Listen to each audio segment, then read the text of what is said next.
Right, today we're going to look at the Peak Electronic Design Limited Atlas LCR. It's an LCR40.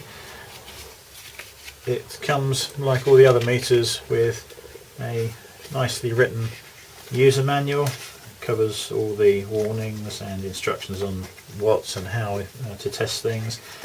And the summary of the features are automatic component identification, automatic test frequency selection, and I don't think you'll be able to see on this page, but the selections are either DC, 1 kHz, 15 kHz and 200 kHz. There is a delayed or instant analysis, and the delay is so you can have a hands-free operation, and what you would do is just fire it up. It goes straight into analysing in 5 seconds mode. That gives you time to attach the clips, and then it will read. And you can bypass that by just pressing the on button when you're in the analysing mode, and it will go straight into reading the component. So it's a fairly useful feature. The probes supplied are these nice little micro hooks, I call them, but what the proper name is I'm not so sure, but they're very nice quality and just ideal for clipping on to all sorts of components, as we'll see in a moment. So we've got again the auto power off feature.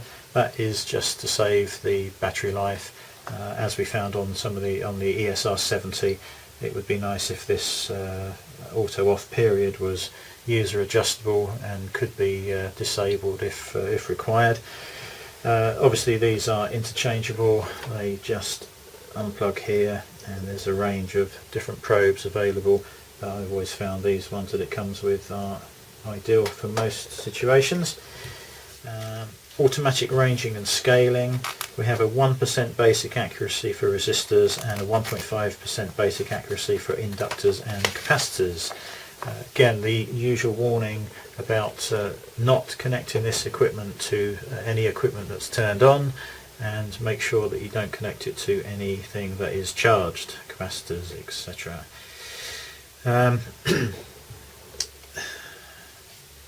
Yeah, so as I say, you will normally get as soon as you press on, it goes into the 5-second wait. That gives you time to connect the probes, and then it will take the reading. And we will just go through the compensation procedure first of all. The probes need to be compensated occasionally, and in this particular case the instructions say that you should not just clip the probes together and short them out, but you should take a short length of tinned wire and connect them. So we're just going to do that now. Just going to connect the probes to one end of this resistor, and you press and hold until the probe compensation comes up. That's that. Please short the probes, which we've done. Now open the probes, so we'll just take those off and leave them open. And it says OK and switches off, and that is probe compensation done. Again, I'm hoping you can see this, and we've got this at the right angle. It's tricky with the lighting in the workshop. Yeah, hopefully that's a little bit better. It's hard for me to tell by looking at the viewfinder. So yeah, that's the probe compensation, so I would recommend you do that every so often. Again, I don't think there's any particular notes as to when you should do that, but it says, please note the probe compensation is particularly important when analysing low value inductors, capacitors and resistors. So, you know, pretty much as you would expect.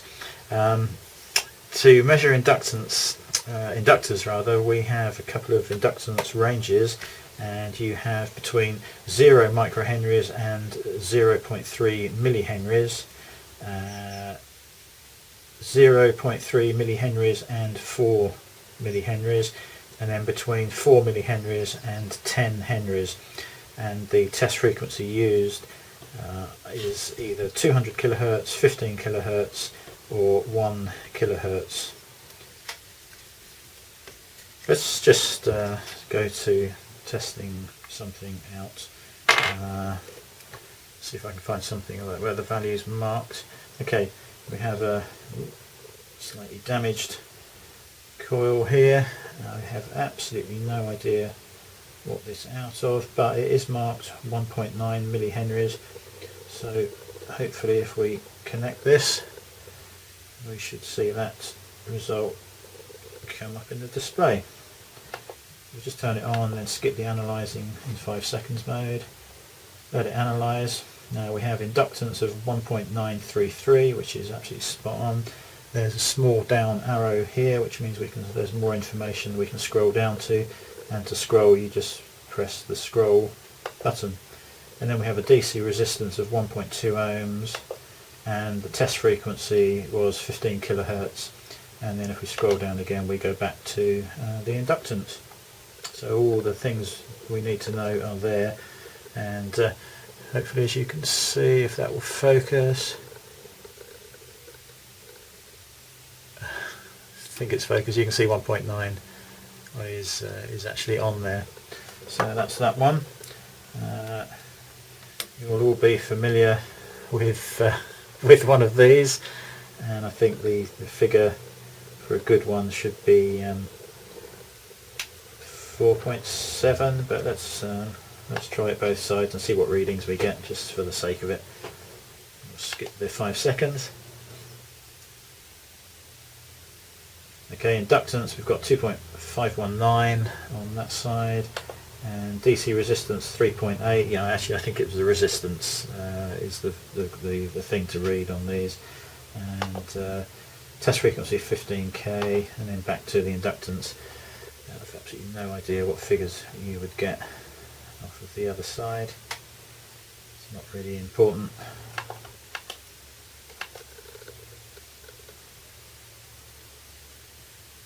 Right, resistance and inductance.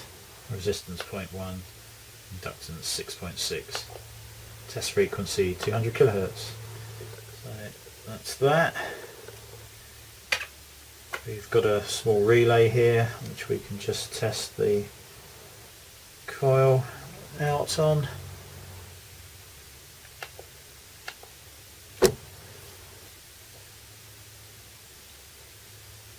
And here we have a reading of 236 millihenries and a DC resistance of 194, and the test frequency was 1 kilohertz. And we can check that DC resistance quickly on my WaveTech meter, see how they compare. And I've got a reading of 193.9, so spot on. So that's that. We've got one more here. This is a HR Demon, no value written on it, but let's test it, see what we get. Again, I don't know what it's out of. It was in my spares drawer.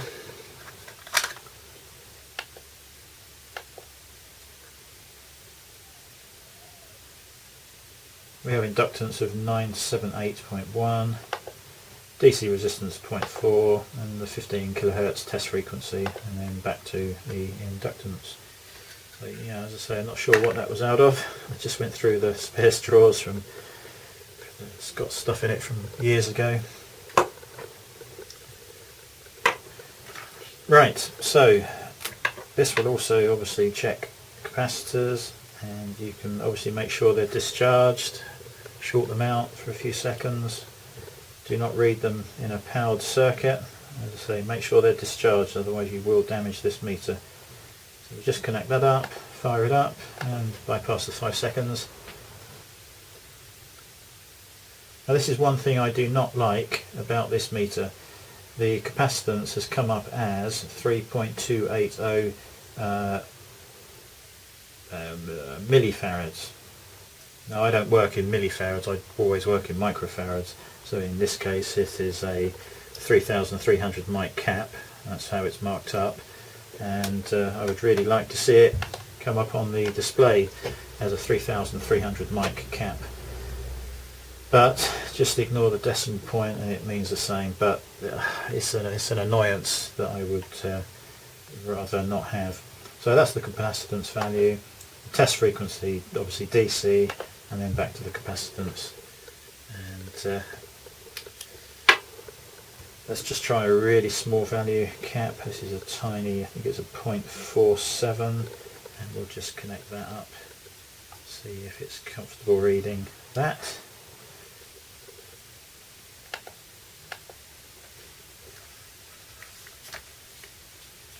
Yeah, it's switched down to the nanofarad range, so it's 441.4 nanofarads and will be 1 kilohertz, and that's all it's telling us on that particular one. But it's got the value pretty much spot on.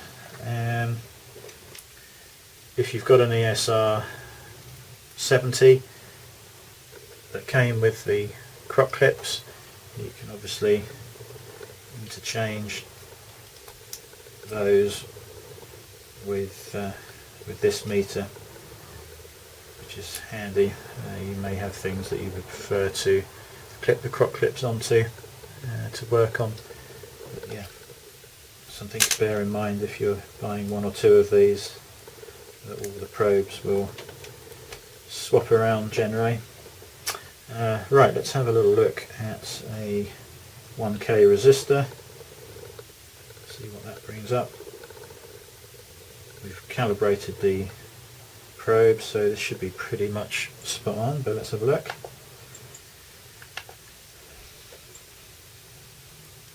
And 9.993, so about as spot on as you could possibly get. I think these were a 1% resistor, so yeah, spot on that reading. Now we've got a couple of low ohms resistors here that we used on the ESR70 video. I think we're not going to have too much luck in getting an accurate reading on this, but we'll give it a go. This particular one is the 0.18.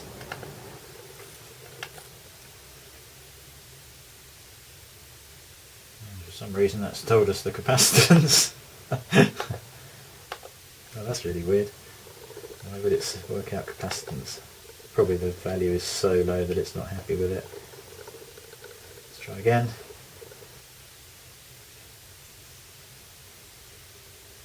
Okay, this time it's decided that it is a resistor, and we have a low resistance and inductance, and the resistance is 0.1, inductance 1.3 microhenries, so, and test frequency 200 kilohertz.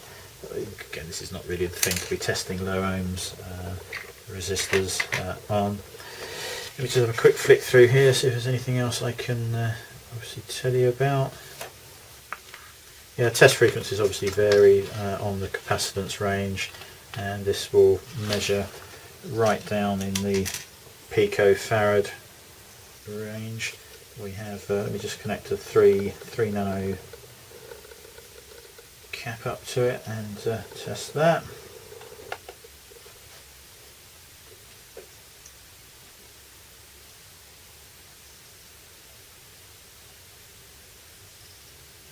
Again, pretty close as to what we would expect.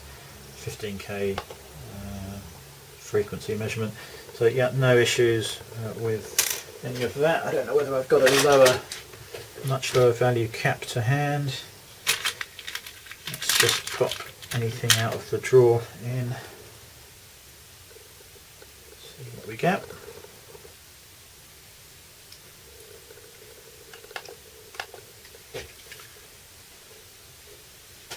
Okay, this is a 4.798 nanofarad capacitor and tested at 15k. Again, pretty useful for determining what caps are if they're not very clearly marked. This one happens to be marked 472, so we know that that tallies with the reading. Let's see if I can find something that isn't marked.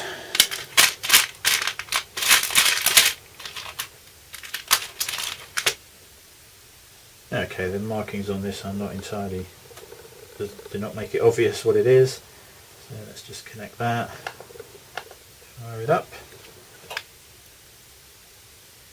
So this is a 71.12 nanofarad cap and tested at 1 kilohertz.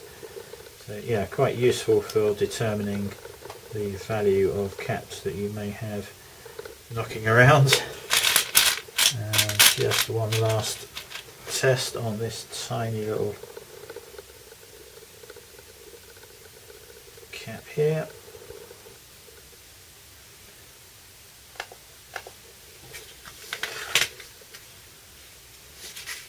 So that's 160 nanofarad and 1 kilohertz test frequency.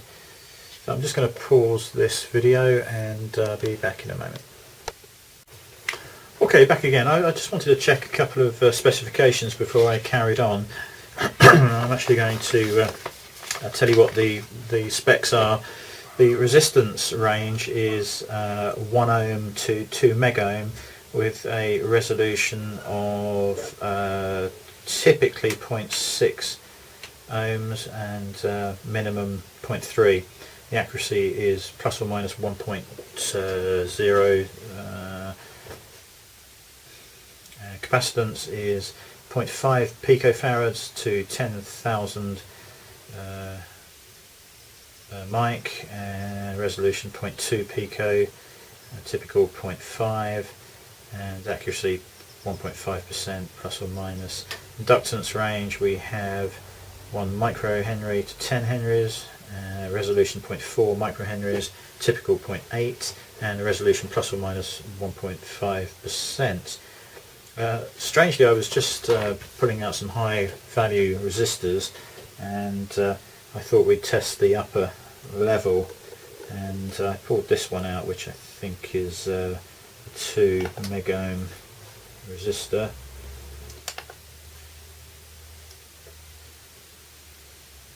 Sorry, that's the wrong one I've picked up, but this is what I was talking about. The other resistor measured, I think, 2.15 mega ohms, when the upper limit is about is 2 according to the specs.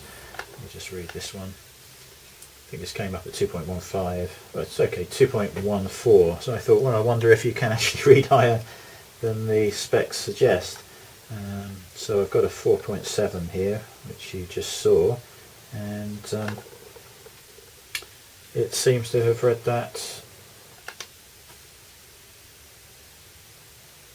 4.822 mega ohm. So it seems that the upper range may be a lot higher than is in the specification table. Now, whether the accuracy drops off after 2 mega ohm, I don't know. It's something I will certainly ask Jeremy about. That can clearly go to an awful lot higher resistance than the table would suggest, which is interesting. So yes, that probably covers most of it. Again, it has the usual 12 volt battery inside it, and I will just pop this open for anyone who is interested. Now, one of the things that came back on the other video was the lack of metal inserts in the case. So after a number of times of changing the battery, you may find the threads are stripped. Now, I don't think that's going to be very likely, because the screws are fairly, I don't think this will focus.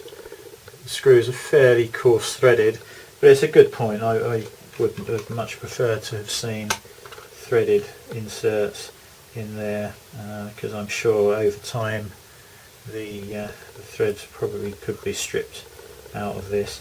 I suspect it wasn't done for cost purposes. I don't suppose metal threaded inserts are a cheap option, and it certainly wouldn't be cheap now to retool to actually produce these cases like that. But it would have been a nice touch originally, obviously. Again, quick look at the board. I'm just going to zoom out. Another issue we had on the ESR40 was the fact that these displays are loose like that, and I think I'm certainly going to do this on these. I'm going to pop a little sponge self-adhesive pad at each end just to support that display. You certainly don't want to be messing around with dry joints on the back here. I don't know whether anyone's ever had a dry joint on one of these, But it's just doesn't seem like good practice to have a display like this floating around like that. So I will fix these 3 meters with a pad. So yeah, a little closer look for you. Hopefully that's in focus. And on the back side there, again Steve on the forum mentioned, as I did, the lack of any type of cable clamp there where it goes through. Well, in fact on the ESR40 the plastic of the case gripped this lead, but as you can see on this one there is no gripping on that at all. So in theory you could rip the lead off and possibly take the tracks with it and damage this when you really wouldn't want to. So yeah, some sort of cable clamping would have been a great idea on this. The one thing we didn't talk about on the last video was what this is based on, and oh, actually it is a PIC processor. It's a PIC 16F886, so these are PIC based. This particular one is a version 2.2, and we have a sticker on the back with a part number, and obviously the programming connections are on the end, just like on the ESR40. Normal 12 volt battery, nicely made.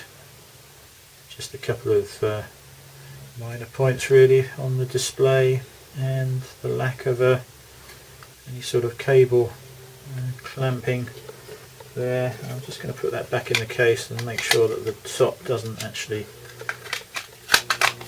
clamp. No, as you can see that's completely loose there, so some sort of restraint system would have been very useful. I'm just going to pause here as that phone's going. I'm back in a minute.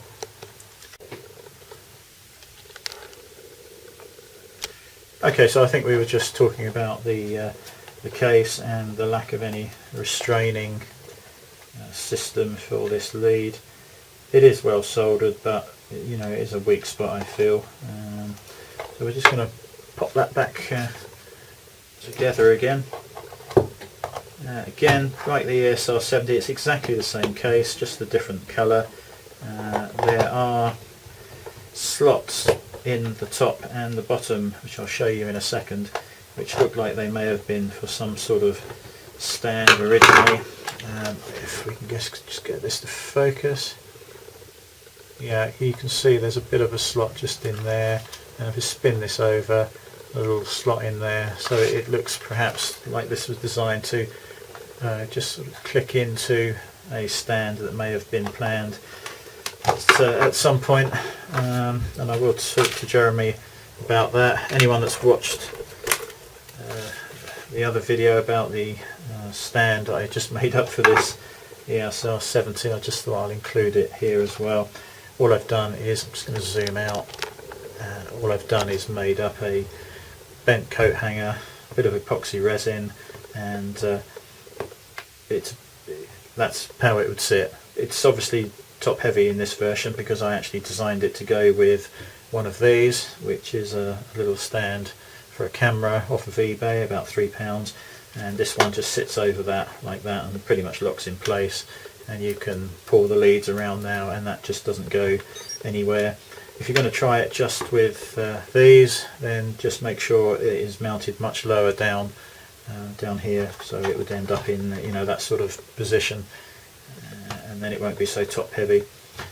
Again, this will slide around the bench, so just make up a piece of this sticky mat that I use here when I'm filming, and you know, that will hold it in place. You can obviously bend it and adjust the tilt angle. I know it's not ideal, and it would be nice if there was a proper stand for it, but I expect tooling costs to make up what should be a fairly inexpensive stand are probably substantial, and might make the actual stand cost quite a bit, but it's simple enough to make up something on your own. yeah, that's just a bit of a lash up, but that's the material I had to hand. This has been knocking around for ages, and it just sits on there perfectly. It's got rubber feet on here, so I don't actually need the rubber mat underneath it. The other thing I thought of doing, which I'll just show you, is I've cut some discs of the material, and with one mounted lower down, it would sit on there perfectly okay. As I said, this is top heavy because I've mounted it too high specifically for this other stand, but if you mounted it lower down and bent the coat hanger at a different angle, that would be very stable on that piece of that tacky material that I bought from Wilkinson's or somewhere similar. You could also pop a CD on top of that and then bond the coat hanger with epoxy directly onto that, and just lift it off and place it wherever you want, and that would also be very stable. But for me, that is perfect, and it allows you to pull around on the leads without it going anywhere. So yeah, it's not pretty, but it's a good solution for me. Anyway, so that was just a quick look at the LCR40. Details are on the forum of Peak Electronic, and we have a special offer on at the moment on the ESR70.